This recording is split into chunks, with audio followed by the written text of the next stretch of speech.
malam Bapak Ibu dan anak-anak semua. Jumpa lagi dengan kami, Pak Erwin dengan Bu Duma. Nah, kali ini kami juga akan membagikan firman Tuhan yang pasti akan memberkati kita. Tapi kita doa dulu ya. Ya, kita berdoa ya. Kami bersyukur Tuhan, kami boleh mendengar kembali firman Tuhan. Bagi semua pemirsa yang mendengar firman ini, biarlah firman ini menegur dan menguatkan kami semua, dan kami semakin mengenal Tuhan, dan semakin hidup sesuai firman Tuhan. Kami menolak segala gangguan, serta yang bisa mengganggu kami pertahanan nama Yesus.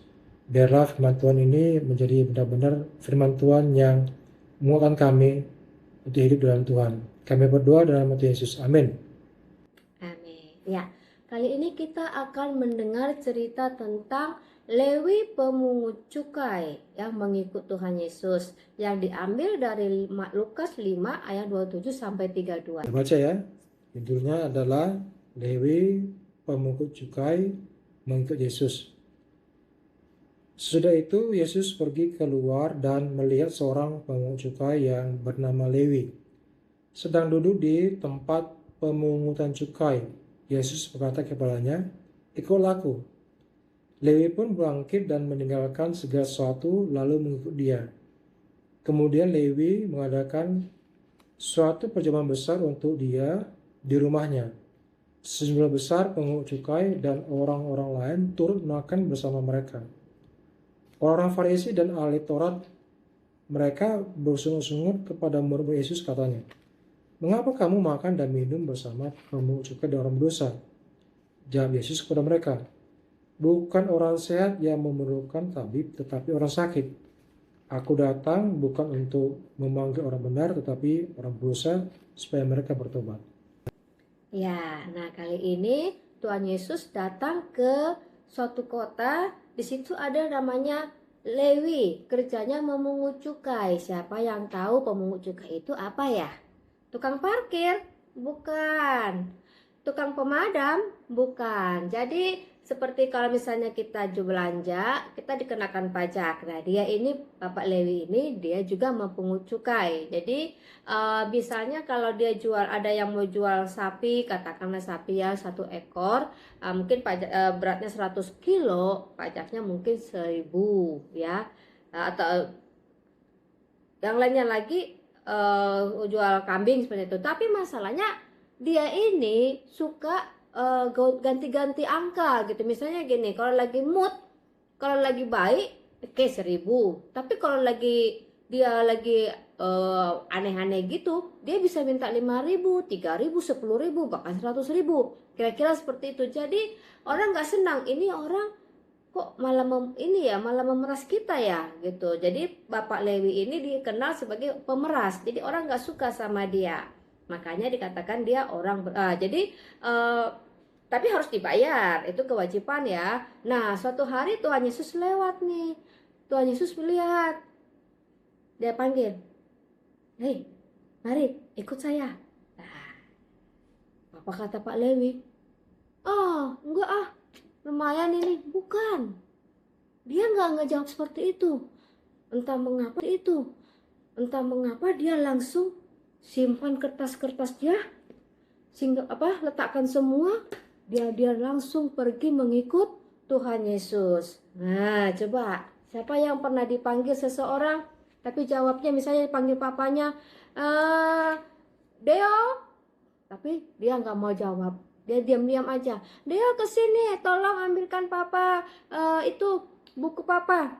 Dia nggak mau jawab, dia tidak mau datang. Nah, tapi ini Pak Lewi dipanggil Tuhan Yesus, dia langsung datang, dia langsung ikut.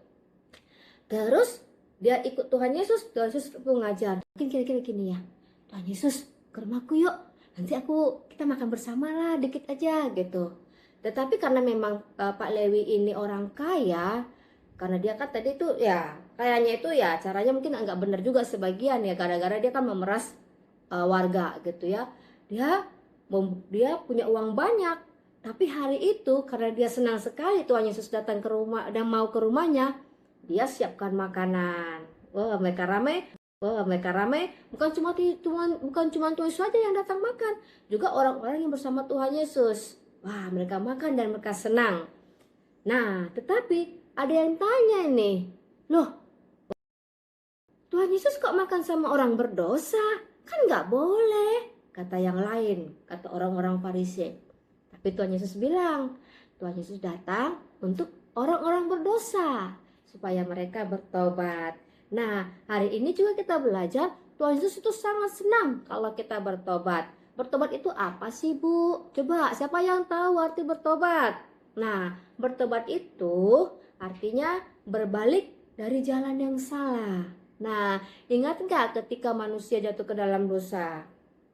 Kalau manusia jatuh ke dalam dosa, karena Tuhan mengatakan semua orang sudah berbuat dosa. Semua orang kalau berdosa pasti masuk neraka. Nah, tetapi karena begitu besar kasih Allah akan dunia ini, sehingga Ia mengaruniakan anaknya yang tunggal, supaya setiap orang yang percaya kepadanya tidak binasa, melainkan beroleh hidup yang kekal. Nah, jadi supaya setiap kita yang percaya, tadinya berdosa, tapi kalau kita percaya kita bisa masuk surga. Itulah tujuan Tuhan datang ke dunia. Nah, demikian juga katanya, aku datang bukan untuk orang benar, tetapi untuk orang berdosa, supaya mereka bertobat, supaya mereka masuk surga. Nah, itu buktinya kasih Tuhan sangat besar sama saya, sama kamu, sama papa mama, sama kita semua, supaya kita bisa berjumpa dengan Tuhan nanti. Siapa di sini yang mau berjumpa dengan Tuhan di surga?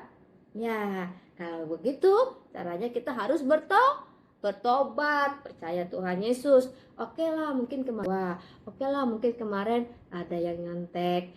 Oke lah, mungkin kemarin bertengkar sama kakak atau sama abang atau sama adik. Oke, mulai hari ini kita bertobat ya. Tidak lagi mau berbuat yang salah, tidak lagi berdosa. Oke? Nah, supaya kita membuktikan kita itu sudah bertemu dengan Tuhan Yesus. Kita mau hidup sesuai dengan firman Tuhan Yesus. Oke, itu saja ya. Kan nanti di video ini ada kuis. Kalau anak-anak mau jawab, silakan. Ya. Ya, itu tadi adik-adik firman Tuhan sudah dijelaskan. Intinya adalah kalau kita mau datang kepada Kristus, Tuhan pasti terima kita gitu ya. Walaupun mungkin orang gak suka sama kita, mungkin orang gak suka dengan perbuatan kita, sepanjang kita mau datang kepada Kristus, Tuhan pasti menerima. Walaupun juga orang juga mungkin mencibir kita juga, gak apa-apa gitu ya. Pasti kalau kita mau merendahkan diri kita, ada bantuan dan datang kepada Tuhan, Tuhan pasti senang dan terima kita. Seperti tadi si orang Lewi yang tidak senangnya bangsa Israel karena dipungut pajak, bahkan dia juga orang-orang Farisi juga bertanya kenapa makan dengan orang dosa gitu ya. Tuhan tetap terima dia gitu ya. Begitu juga kita, Bapak Ibu yang mungkin nonton atau adik-adik, sepanjang adik-adik Bapak Ibu datang kepada Tuhan, Tuhan pasti datang mau menerima kita, mau menerima kedatangan kita. Baik, sebelum kita tutup, kita akan berdoa, memberi kesempatan bagi Bapak Ibu yang tidak kebetulan mendengar firman Tuhan ini, atau adik-adik yang belum terima Kristus sebagai Tuhan Selamat, untuk sama-sama kita berdoa supaya Bapak Ibu atau adik-adik bisa terima Kristus sebagai Tuhan Selamat, Tuhan Yesus Selamat, sehingga Bapak Ibu adik-adik diselamatkan dan bisa bersama dengan Tuhan nanti pada akhir zaman, bersama Tuhan di surga gitu ya. Kita berdoa dan Bapak Ibu adik-adik silakan ucapkan doa ini dengan ucap suara gitu ya. Ulangi doa saya ini. Terima kasih Tuhan atas firman ini. Kalau saya mengaku dosa-dosa saya orang berdosa. Tuhan ampuni dosa saya, Tuhan Yesus. Saya juga terima Tuhan Yesus sebagai Tuhan dan juru saya pribadi. Pimpin saya Tuhan mulai hari ini dan sampai seterusnya, sampai Tuhan datang, sampai saya kembali bersama Tuhan di surga. Amin. Yakinlah Bapak Ibu, adik-adik yang sudah berdoa ini, Tuhan sudah menerima Bapak Ibu adik-adik sebagai anak-anaknya, dan adik-adik atau Bapak Ibu akan bersama-sama Tuhan di surga. Oke, kita akan tutup ibadah ini. Terima kasih Tuhan. Biarlah firman ini menjadi rema, menjadi kekuatan bagi kami untuk membimbing kami dalam kehidupan kami sehari-hari dan untuk kemuliaan nama Tuhan. Dalam nama Tuhan Yesus kami berdoa. Amin.